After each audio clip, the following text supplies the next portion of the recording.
Hello दोस्तों, नमस्कार। आप सभी लोगों का स्वागत है हमारे यूट्यूब चैनल पे। दोस्तों, भारतीय शिक्षा व्यवस्था के बाद अब हमारा जो सेकंड चैप्टर है वो है शिक्षा दक्षता एवं संप्रेषण, जिसमें हमारा आज का टॉपिक है शिक्षण कौशल यानी कि टीचिंग स्किल्स। तो चलिए वीडियो को स्टार्ट करते हैं। दोस्तों, आज का हमारा सेकंड चैप्टर है शिक्षा दक्षता एवं संप्रेषण और हमारा जो टॉपिक है वो है शिक्षण कौशल यानी कि टीचिंग स्किल। दोस्तों, जैसा कि आप जानते होंगे कि जो टीचर्स हैं वो कक्ष के अध्यापन को सुगम बनाने के लिए या सहज बनाने के लिए टीचिंग स्किल्स का उपयोग करते हैं। तो आज हम इसके बारे में डिस्कस करेंगे कि भाई टीचिंग स्किल्स होती क्या हैं। आप लोग वैसे इसके बारे में अच्छे से जानते होंगे क्योंकि आप भी भावी टीचर्स बनेंगे कभी ना कभी।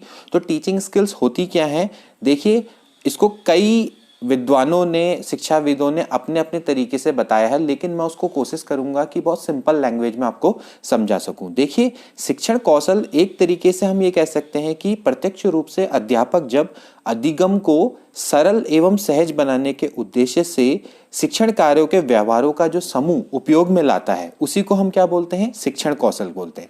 तो एक्चुअली शिक्षण कौशल है क्या? शिक्षण कौशल अध्यापन व्यवहारों का समूह है। अगर हम इसको सिंपल वे में बोले तो भाई अधिगम को अगर सिंपल और सहज बनाना है और प्रभावशाली बनाना है तो जिन विधियों का प्रयोग शिक्षक अपने शिक्षण कार्य के दौरान पे करता है उन्हीं को हम क्या बोलते हैं, टीचिंग स्किल्स बोलते हैं। तो ये एक्चुअली क्या है, अध्यापन व्यवहारों का समूह है जो कि शिक्षक द्वारा शिक्षण कार्य के दौरान में प्रयोग लाया जाता है, ठीक है ना, जिससे कि हमारे जितने भी शैक्षिक उद्देश्य हैं उनकी प्राप्ति हो सके। जो भी हमारे विशिष्ट उद्देश्य होगा उस समय पर हमारा जो भी उद्देश्य होगा उसकी प्राप्ति प्रभावशाली ढंग से हो सके और अध्यापन का कार्य भी आपका प्रभावशाली ढंग से पूरा हो पाए, ठीक है ना। अगर मैं इसको दूसरे वे में डिफाइन करना चाहूँ तो ये एक तरीके का अध्यापक व्यवहार का प्रतिमान है। समझ में आ रहा ना? अध्यापक शिक्षण कौशल क्या है? अध्यापक व्यवहार का प्रतिमान है। प्रतिमान का मतलब हम कह सकते हैं एक मॉडल है जिससे कि विशिष्ट उद्देश्य यानी शिक्षा के विशिष्ट उद्देश्यों की प्राप्ति हो सकती है। ओके, तो दोस्तों इस तरीके से हम शिक्षण कौशल को डिफाइन करते हैं। तो कई लोगों ने, शिक्षाविदों ने इसको शिक्षण एक विज्ञान के रूप में माना है कि इसी आधार पर प्रशिक्षण द्वारा अच्छे शिक्षक को तैयार किया जा सकता है। ओके, और उसमें आवश्यक कौशलों का विकसित किया जा सकता है, ठीक, क्योंकि उनमें आवश्यक कौशल का जब विकसित किया जाएगा तो इन्हीं कौशलों का उपयोग करके वो कक्षा में प्रभावी शिक्षण कर पाएंगे, ठीक है ना, और अच्छे शिक्षक बन पाएंगे। ओके, तो दोस्तों इस तरीके से शिक्षक प्रशिक्षण में इन कौशलों के विकास का बहुत ही महत्वपूर्ण स्थान है। जब तक आप में टीचिंग स्किल विकसित नहीं होगी तब तक आप एक अच्छे शिक्षक नहीं बन सकते हैं। ओके, तो अब इसके बारे में अब हम देख लेते हैं। कुछ शिक्षाविदों की परिभाषाएं हैं जो यहाँ पर दी गई हैं। इनको हम, वैसे तो ये काफी लंबी लंबी परिभाषाएं हैं, लेकिन मैंने इनको बहुत सिंपल वे में, सिंपल लैंग्वेज में इनको समझाने की कोशिश की है। तो आप देखिए, डॉक्टर बीसी पासी के अनुसार देखिए ये कहते हैं कि भाई शिक्षण कौशल सुगमता प्रदान करने के विचार से संपन्न की गई संबंधित शिक्षण क्रियाओं या व्यवहारों का समूह है। ओके, तो बहुत सिंपल है कि भाई शिक्षण कौशल क्या है कि भाई अगर आप छात्र हैं, छात्र को सीखना है तो उनके लिए सुगमता प्रदान करने के विचार से की गई, संपन्न की गई संबंधित शिक्षण क्रियाओं या व्यवहारों का समूह है। तो अभी भी हम इसको देख रहे हैं कि आपका जो शिक्षण कौशल है वो आपका शिक्षण क्रियाओं या व्यवहारों का समूह है। तो वो क्या प्रदान करता है? सुगमता प्रदान करता है छात्रों को सीखने में, ठीक।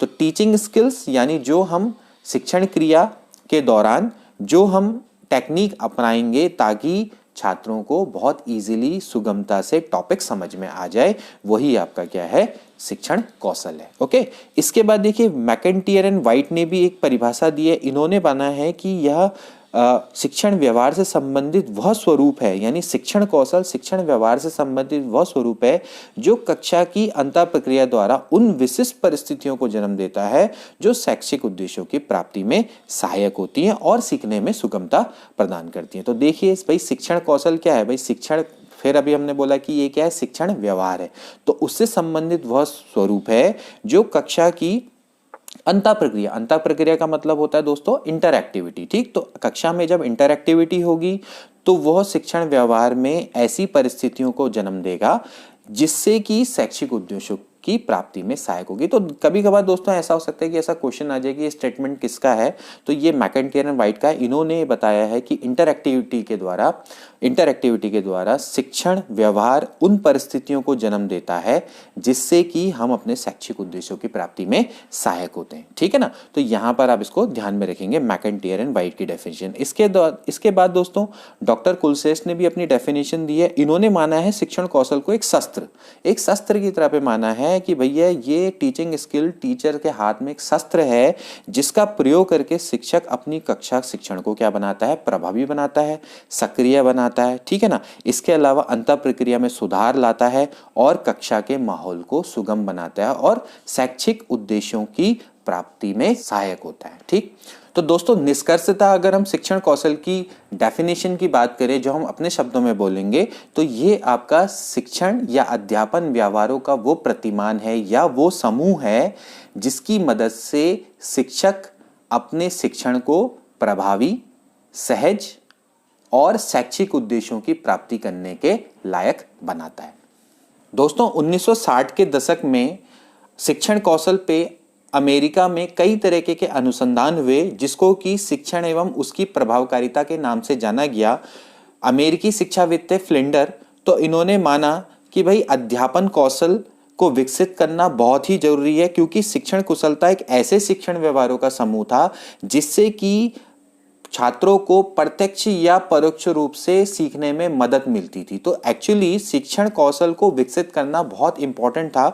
तो इन्होंने माना कि भाई कक्षा शिक्षण के 3 घटक इन्होंने बोला कि भाई अध्यापक की सक्रियता, छात्र की सक्रियता और मौन, ये 3 इन्होंने आपके घटक माने। ओके, इसको आप ध्यान में रखेंगे कि 1960 के दशक में अमेरिका में शिक्षण कौशल पे अनुसंधान स्टार्ट हुए और उसको शिक्षण एवं उसकी प्रभावकारिता के नाम से जाना गया। फ्लिंडर इस पर अनुसंधान करने वाले शिक्षाविद थे और इन्होंने कक्षा शिक्षण के 3 घटक माने। एक तो अध्यापक की सक्रियता, दूसरा माना इन्होंने छात्र की सक्रियता और तीसरा मौन। भारत में इस तरह के अनुसंधान 1972 में स्टार्ट हुए और उसके बाद 1975 में उनकी सूची बनाई गई। उसके बारे में हम डिस्कस करेंगे। तो दोस्तों जान लेते हैं अब शिक्षण कौशल की विशेषताओं के बारे में। देखिए, शिक्षण कौशल के प्रशिक्षण से शिक्षक के व्यवहार में परिवर्तन आता है, सबसे इंपॉर्टेंट है, इसको आप बहुत इजीली याद कर सकते हैं। ओके, इसके अलावा देखिए भाई, शिक्षण कौशल से कक्षा में शिक्षण की परिस्थिति उत्पन्न होती है। ओके,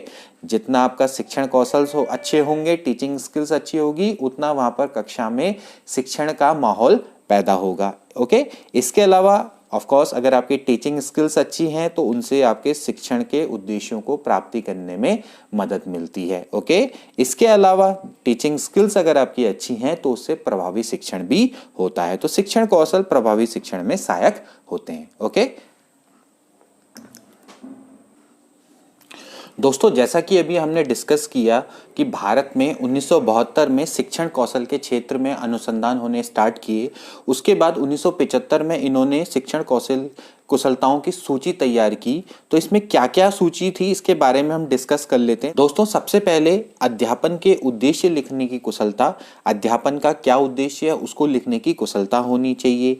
इसके अलावा दूसरा, पाठ की प्रस्तावना करने की कुशलता, किसी पाठ का आपने स्टार्टिंग करनी है, इंट्रोडक्शन देना है, उसकी कुशलता होनी चाहिए। प्रश्नों में प्रवाह लाने की कुशलता, तीसरा पॉइंट प्रश्नों में प्रवाह लाने की कुशलता होनी चाहिए।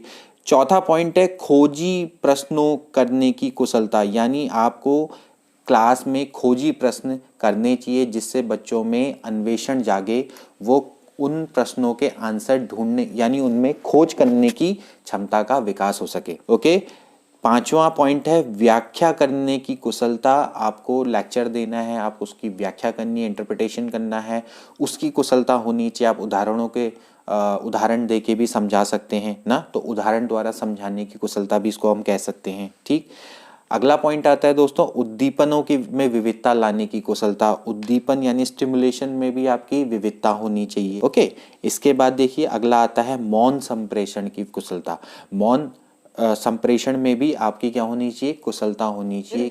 अगला पुनर्बलन की भी कुशलता होनी चाहिए। पुनर्बलन यानी रेनफोर्समेंट, उसकी भी कुशलता होनी चाहिए। इसके बाद छात्रों का प्रतिभागित्व बढ़ाने की कुशलता, यानी जितना छात्र प्रतिभाग करेंगे उतना आपको कुशल, आप उतने ही अच्छे टीचर्स कहलाएंगे। ठीक, इसके बाद श्याम पट्ट का आप किस तरह से उपयोग करते हैं, उसको उपयोग करने की कुशलता, और अंत में पाठ के समापन की कुशलता कि आप पाठ को किस तरीके से खत्म करते हैं। तो ये सारी कुशलताओं की सूची है जो कि 1975 में दी गई थी। अब हम डिटेल में डिस्कस करेंगे इनके बारे में। अब बात कर लेते हैं दोस्तों प्रमुख शिक्षण कौशल के बारे में, जिनके बारे में हम थोड़ा डिस्कस करेंगे। यहाँ पर हम सारे शिक्षण कौशल तो डिस्कस नहीं करेंगे, लेकिन जो प्रमुख शिक्षण कौशल हैं उनके बारे में डिस्कस कर लेते हैं। देखिए, सबसे पहला आता है प्रस्तावना कौशल। देखिए, प्रस्तावना कौशल जैसे कि नाम से ही आपको पता लग रहा होगा कि कोई भी शिक्षक जब पाठ को प्रारंभ करने से पूर्व जिस कौशल का प्रयोग करेगा उसको हम क्या बोलेंगे, प्रस्तावना कौशल बोलते हैं। ठीक है ना। इसमें आप क्या करते हैं, संबंधित सूक्ष्म पाठ तैयार करते हैं। ओके, और इसके लिए हम छात्रों के पूर्व ज्ञान का भी प्रयोग करते हैं। ठीक है ना दोस्तों, ये चीज ध्यान में रहे, प्रस्तावना कौशल में प्रस्तावना कभी भी ज्यादा लंबी नहीं होनी चाहिए, ज्यादा छोटी नहीं होनी चाहिए। ओके, इसको कम से कम 5 से 7 मिनट का रखना चाहिए। ठीक दोस्तों, अगर प्रस्तावना अच्छी है तभी बालक आगे अध्ययन में रुचि लेगा। ठीक, इस कौशल में अध्यापक छात्रों से प्रश्न पूछ सकता है, कहानी कहकर या किसी का उदाहरण देकर भी इस तकनीक का सहारा ले सकता है और अपने शिक्षण को प्रभावी बना सकता है। ओके, तो इसमें जनरली जो शिक्षक है वो 3 तरह के प्रश्न पूछता है। इसको हमने कैटेगराइज किया फर्दर प्रस्तावना कौशल को। एक होते हैं प्रत्यास्मरण प्रश्न, यानी कि जो छात्रों के पूर्व ज्ञान पर आधारित होते हैं, जिसका छात्र आसानी से जवाब दे सकते हैं। यानी कि जो छात्र ने पहले से ही पढ़ा हुआ है और जो आप उसको टॉपिक पढ़ाने जा रहे हो वो उससे अगर रिलेटेड है तो वो प्रत्यास्मरण प्रश्न कहलाता है, जिससे कि छात्र नए टॉपिक को पुराने टॉपिक से जोड़ सके। ओके, इसके बाद आता है दोस्तों निबंधात्मक प्रश्न। निबंधात्मक प्रश्न वो प्रश्न होता है कि जो छात्रों के लिए थोड़ा टिपिकल होता है और जिसको शिक्षक पूछता है लेकिन उसका जवाब भी खुद स्वयं शिक्षक देता है। ओके, इसके बाद होते हैं आज्ञा पालन प्रश्न। आज्ञा पालन प्रश्न का मतलब ये होता है कि जिनका जवाब सिर्फ हाँ या ना में देना होता है। तो इस तरह के प्रश्न क्या कहलाते हैं, आज्ञा पालन प्रश्न कहलाते हैं। तो दोस्तों ये है प्रस्तावना कौशल। इसके बाद दोस्तों अगला आता है प्रश्न सहजता कौशल। प्रश्न सहजता का मतलब ये है कि अगर जब आप प्रश्न पूछते हैं शिक्षण प्रक्रिया में तो प्रश्न आपके सहज होने चाहिए, स्पष्ट होने चाहिए और उसकी भाषा सहज होनी चाहिए। ओके, तो इसको हम क्या बोलते हैं, प्रश्न सहजता कौशल। ठीक है ना, क्योंकि दोस्तों आपको पता है कि भाई प्रश्न के माध्यम से ही जो बालक है वो अधिक चिंतनशील बनता है। ओके, और उसमें ही उन प्रश्नों के माध्यम से ही हमें विद्यार्थियों के ज्ञान का, उनकी रुचि का, उनकी अभिवृत्ति का पता लगता है। ठीक, तो भाई प्रश्न सहजता कौशल का सिंपल सा मतलब है कि भाई प्रश्न एवं शिक्षक की भाषा सहज होनी चाहिए, जिससे कि बच्चा है वो आसानी से प्रश्न की भाषा को समझ सके और सही उत्तर दे सके अगर वो जानता है तो। ठीक, इसके बाद देखिए अब शिक्षण प्रक्रिया के आधार पे प्रश्न सहजता कौशल को भी 3 प्रकार में हम डिवाइड कर सकते हैं, जिसमें सबसे पहले आते हैं दोस्तों प्रस्तावना प्रश्न। प्रस्तावना यानी कि जो पाठ के शुरू में आरंभ होंगे। ओके, इसके बाद आते हैं शिक्षणात्मक प्रश्न जो कि आपके शिक्षण कार्य के दौरान होंगे, और लास्ट में आपका आएगा परीक्षणात्मक प्रश्न जो आप शिक्षण कार्य के बाद उनका परीक्षण करने के लिए आप पूछ सकते हैं। ओके, तो प्रश्न सहजता कौशल को आप 3 पार्ट में डिवाइड करेंगे, प्रस्तावना प्रश्न, शिक्षणात्मक प्रश्न और परीक्षणात्मक प्रश्नों में। ओके दोस्तों, अध्यापक को प्रश्न पूछते समय हमेशा धैर्य और सहानुभूति का व्यवहार रखना चाहिए। ओके, और इसमें गति और विराम का भी ध्यान रखना चाहिए। ठीक, हमेशा ध्यान रखें कि जो प्रश्न है वो उचित संख्या में हो। ठीक, और प्रश्न हमेशा क्या हो, सरल हो, स्पष्ट हो और संक्षिप्त हो। ज्यादा लंबे क्वेश्चन भी पूछे जाने सही नहीं होते। तो ये सारे आते हैं प्रश्न सहजता कौशल के अंदर। आई होप कि आपको अच्छे से समझ में आ रहा होगा। इसके बाद आता है दोस्तों खोजपूर्ण प्रश्न। देखिए, खोजपूर्ण प्रश्न का मतलब ये है कि अगर अध्यापक छात्रों को विषय वस्तु के गहन अध्ययन और गहराई तक पहुंचाना चाहता है तो वो उनसे खोजपूर्ण प्रश्न पूछता है। ओके, तो यह एक इस तरह का कौशल है जो विद्यार्थियों को नई खोज और नवीन जानकारी आदि को प्राप्त करने के लिए प्रेरित करता है। ठीक, तो विषय वस्तु के गहन अध्ययन एवं गहराई तक पहुंचाने के लिए शिक्षक छात्रों से खोजपूर्ण प्रश्न पूछता है। ओके, तो कभी कभार शिक्षक द्वारा पूछे गए प्रश्नों का उत्तर छात्र देने में असमर्थ होता है, तो उस केस में भी विषय वस्तु से संबंधित आलोचनात्मक सजगता हेतु शिक्षक छात्रों से खोजपूर्ण प्रश्न पूछ सकता है। ओके, तो यहाँ पर हम ध्यान रखेंगे कि भाई खोजपूर्ण प्रश्नों का उपयोग कब कब किया जा सकता है। ठीक, लेकिन कुछ इंपॉर्टेंट चीज़ें और भी हैं जो खोजपूर्ण प्रश्नों के बारे में मैंने यहाँ पर उनको शॉर्ट में लिख रखा है, आप इसको समझ सकते हैं। देखिए मैं आपको समझा देता हूँ क्या क्या है इनका मतलब। देखिए सबसे पहले तो ये है कि जो खोजपूर्ण प्रश्न है वो छात्रों का ध्यान केंद्रित करने वाला होना चाहिए, उनसे उनका ध्यान केंद्रित होना चाहिए। ओके, इसके अलावा जो भी खोजपूर्ण प्रश्न होगा वो आगे की सूचना प्रदान करने वाला होना चाहिए। ठीक है ना, यानी आगे की सूचना खोजने वाला होना चाहिए। ठीक, इसके बाद आता है अर्थ संकेतकता। अर्थ संकेतकता का मतलब ये है कि छात्रों को पता होना चाहिए कि भाई किस दशा में उत्तर की खोज करनी है। ओके, खोजपूर्ण प्रश्न में क्या क्या सावधानी बरतनी है कि अगर कोई गलत उत्तर देता है तो उसको प्रश्नों के माध्यम से धीरे धीरे सही उत्तर की ओर ले जाना भी खोजपूर्ण प्रश्नों को पूछने की एक विधि होगी। ओके, तो दोस्तों ये है खोजपूर्ण प्रश्न कौशल। अगला शिक्षण कौशल है दोस्तों प्रदर्शन कौशल। देखिए दोस्तों, शिक्षण की संपूर्ण प्रक्रिया केवल मौखिक रूप से ही नहीं चल सकती, इसलिए विषय वस्तु को स्पष्ट करने के लिए इस तरह के कौशल की भी आवश्यकता होती है। जैसा कि आप देख रहे हैं प्रदर्शन कौशल में आप सहायक सामग्री यानी शिक्षण सहायक सामग्री का उपयोग करते हैं, लाइक चित्र है, चार्ट है। ओके, तो इनका उपयोग करके आप आसानी से अपने शिक्षण कार्य को प्रभावी बना सकते हैं। ठीक, तो जैसे अगर आपको किसी पदार्थ के बारे में बताना है तो आप उसका सार्वजनिक प्रदर्शन कर सकते हैं, उसके मुख्य गुणों की उपयोगिता के बारे में आपको बताना है। ठीक, तो प्रदर्शन कौशल से पूर्व दोस्तों अध्यापक को प्रशिक्षण की आवश्यकता रहती है। यानी कि अगर आपने कोई मॉडल अगर दिखाना है या अगर आपने कोई चित्र प्रदर्शित करना है या चार्ट प्रदर्शित करना है तो इससे पूर्व में ध्यान रहे हमेशा शिक्षक को अभ्यास जरूर करना चाहिए, तभी जाके शिक्षण प्रभावी हो पाता है। ठीक, तो आपको इसमें क्या क्या ध्यान रख देने की जरूरत है प्रदर्शन कौशल में। देखिए बालकों की सहभागिता, जब तक बालक सहभागी नहीं होंगे या बच्चे अगर सहभागी नहीं करेंगे तब तक आपका शिक्षण प्रभावी नहीं हो सकता। दूसरा पॉइंट है कि देखिए विषय वस्तु से संबंधितता, यानी कि जो आपका टॉपिक आप पढ़ा रहे हो उससे वो रिलेटेड होना चाहिए। ये नहीं कि आप चार्ट किसी और चीज़ का दिखा रहे हो और आपका टॉपिक या कंटेंट कुछ और है। ओके, इसके बाद दोस्तों प्रदर्शन का जो उद्देश्य है वो स्पष्ट होना चाहिए। स्पष्ट उद्देश्य के बिना प्रदर्शन का कोई भी औचित्य नहीं होता है। ठीक, इसके बाद उपयुक्त गति होनी चाहिए, यानी ये नहीं कि आप बहुत जल्दी जल्दी उसको दिखा रहे हैं या फिर आप उसको बहुत स्लोली दिखा रहे हैं। उपयुक्त गति होनी चाहिए, उसमें रोचकता बनी रहनी चाहिए, छात्रों के स्तर के अनुकूल होना चाहिए और योजनाबद्ध होना चाहिए और पूर्व में अभ्यास किया हुआ होना चाहिए। आप एक निश्चित प्लानिंग से उसको दिखाइए और आप उसका पूर्व में अभ्यास कर लीजिए यानी प्रैक्टिस कर लीजिए। तो ये आता है दोस्तों प्रदर्शन कौशल के अंतर्गत। इसके बाद आता है व्याख्या कौशल। देखिए व्याख्या कौशल तो जनरली उच्च कक्षाओं में चलता है। उच्च कक्षाओं में गद्य, पद्य, कविता आदि का भाव प्रकट करने में या अपने विचारों और सिद्धांतों को शाब्दिक रूप में पहुंचाना ही आपका क्या कहलाता है, व्याख्या कौशल कहलाता है। ठीक, या आप इसको इस तरह से भी समझ सकते हैं, मैंने यहाँ पर शॉर्ट में लिखा है कि तथ्यों और सिद्धांतों का स्पष्टीकरण जिसको शिक्षक चाहता है कि उसके सुनने वाले समझे, वही आपका क्या है, व्याख्या कौशल है। जैसे कि दोस्तों मैं अभी आपको समझा रहा हूँ तो मैं एक्चुअली उन तथ्यों और सिद्धांतों का स्पष्टीकरण दे रहा हूँ और आप उसको सुन रहे हो ताकि आप उसको समझ सको। यही मेरा आपका क्या है, व्याख्या कौशल है, जिसको हम क्या बोलते हैं, लेक्चर कौशल। ओके, यानी लेक्चर स्किल। ओके, अब देखिए यहाँ पर आप इस चीज़ को ध्यान में रखेंगे कि व्याख्या आपकी वर्णनात्मक हो सकती है, व्याख्यात्मक हो सकती है, तर्कात्मक हो सकती है। इसके अलावा आप चार्ट, चित्र, टेप रिकॉर्डर आदि का भी उपयोग कर सकते हैं व्याख्या करने में। ओके, अब यहाँ पर ध्यान देने वाली बात है कि आप जब व्याख्यान दे रहे हैं या आप व्याख्या कर रहे हैं किसी चीज़ की तो आप क्या करेंगे। ठीक, सबसे पहले तो आपकी भाषा सरल होनी चाहिए। उसके बाद पाठ की गति प्रारंभ में आपकी मंद होनी चाहिए।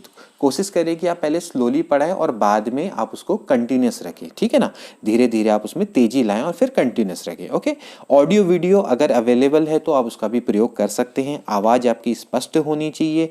इसके बाद लास्ट में निष्कर्ष जरूर निकलना चाहिए। ओके, इसके अलावा आप छात्रों से जांच प्रश्न भी पूछ सकते हैं, मुहावरे, शब्द, उदाहरणों का प्रयोग कर सकते हैं और आपके जो कथन हैं उनमें सहजता होनी चाहिए। ये हैं व्याख्या कौशल के ध्यान देने योग्य बातें। दोस्तों इसके बाद जो प्रमुख शिक्षण कौशल है उसका नाम है प्रबलन कौशल। प्रबलन कौशल को दोस्तों प्रतिपुष्टि या सुदृढ़ीकरण कौशल भी कहा जाता है। देखिए प्रबलन का मतलब ये है पुनर्बल। ओके, पुनर्बल देना ही प्रबलन कहलाता है। ठीक, पुनर्बलन का मतलब ये है कि दोस्तों जब आप अपने शिक्षण के दौरान पे सकारात्मक शब्दों का या व्यवहार का उपयोग करते हैं जिससे कि आपका शिक्षण कार्य रुचिकर हो जाता है या प्रभावी हो जाता है, उसी को हम क्या बोलते हैं, पुनर्बलन बोलते हैं। ठीक, अब देखिए पुनर्बलन जरूरी नहीं है कि आप सकारात्मक का ही उपयोग करें, कभी कभार आप नकारात्मक का भी प्रयोग करके पुनर्बलन को नकारात्मक फॉर्म में भी ले आते हैं। ठीक, तो दोस्तों इस आधार पर हम पुनर्बलन को दो भागों में डिवाइड कर सकते हैं। एक होता है सकारात्मक पुनर्बलन, एक होता है नकारात्मक पुनर्बलन। ठीक, सकारात्मक पुनर्बलन का मतलब है कि वह घटना जो किसी उद्दीपन को वैसी परिस्थितियों में पैदा करने पर दोबारा अनुक्रिया की संभावना बढ़ती है। यानी कि अगर आप किसी को सकारात्मक पुनर्बलन देंगे तो उससे उसकी अनुक्रिया को बढ़ावा मिलता है, यानी उसके अनुक्रिया करने की संभावना बढ़ती है। ओके, लेकिन नकारात्मक पुनर्बलन में उस अनुक्रिया के नहीं होने की संभावना बढ़ती है। ओके, इसलिए वो क्या कहलाता है, नकारात्मक पुनर्बलन कहलाता है।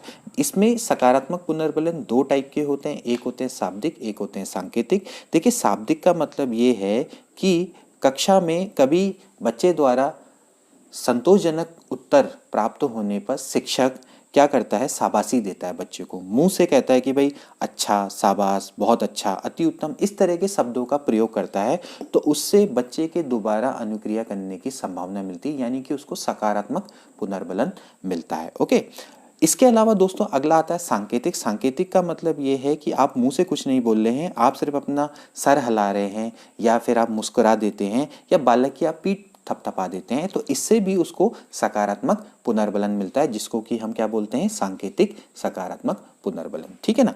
इसके बाद दोस्तों अगला है नकारात्मक पुनर्बलन। नकारात्मक का मतलब ये है कि भैया अगर कोई बच्चा संतोषजनक उत्तर नहीं दे पाता है या अशुद्ध उत्तर देता है तो शिक्षक द्वारा नकारात्मक शब्दों का प्रयोग किया जाता है। जैसे कि कभी आपने देखा होगा कि नहीं, गलत है, रुक, है ना।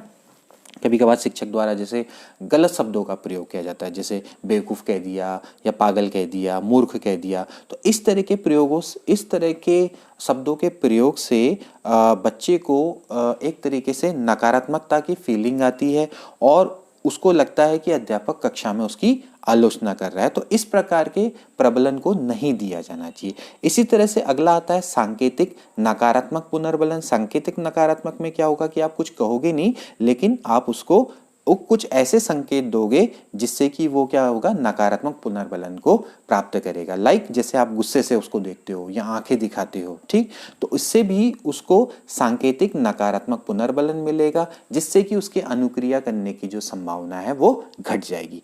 ओके, तो आपको आई होप कि समझ में आ गया होगा कि प्रबलन कौशल भी कितना इंपॉर्टेंट है किसी शिक्षक के लिए। ओके, इसके बाद अगला जो दोस्तों आता है वो है श्यामपट्ट कौशल। देखिए श्यामपट्ट कौशल का तो शिक्षण प्रक्रिया में सबसे ज़्यादा महत्व है।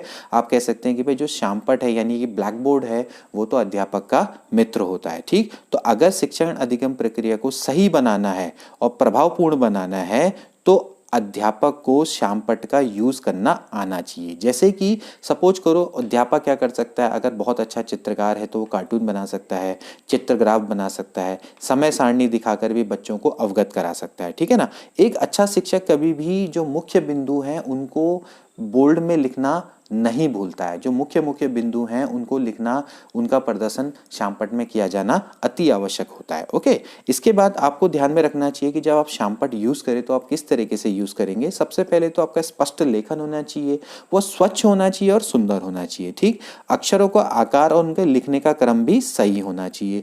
मुख्य बिंदु हैं उनको आप रेखांकित करिए। ओके, जैसे कि हम हेडिंग को रेखांकित करते हैं कि भाई प्रमुख शिक्षण कौशल, तो आपको उनको रेखांकित करना चाहिए। ठीक है, शब्दों के बीच में उचित अंतराल होना चाहिए। आप चमकदार स्याही का प्रयोग करिए। श्यामपट्ट के आगे कभी भी खड़ा नहीं होना चाहिए। ओके, और कक्षा की समाप्ति पर श्यामपट्ट को स्वच्छ करना चाहिए। ओके, तो दोस्तों ये थे प्रमुख शिक्षण कौशल जो कि बहुत ही महत्वपूर्ण है। आई होप कि यह टॉपिक आपको समझ में आया होगा। ये शिक्षण कौशल को आप अपने निजी जीवन में भी अपना सकते हैं, क्योंकि आप लोग भी भावी शिक्षक बनने वाले हैं या बनना की कोशिश करते हैं, तो आपको भी इन टीचिंग स्किल्स का उपयोग आना चाहिए, जिससे कि आपका शिक्षण बहुत ही प्रभावशाली हो सके, सुगम हो सके और रोचक हो सके और आप शिक्षा के उद्देश्यों की प्राप्ति कर सकें। तो मिलते हैं दोस्तों नेक्स्ट वीडियो में with a new topic. Till then take care and good bye.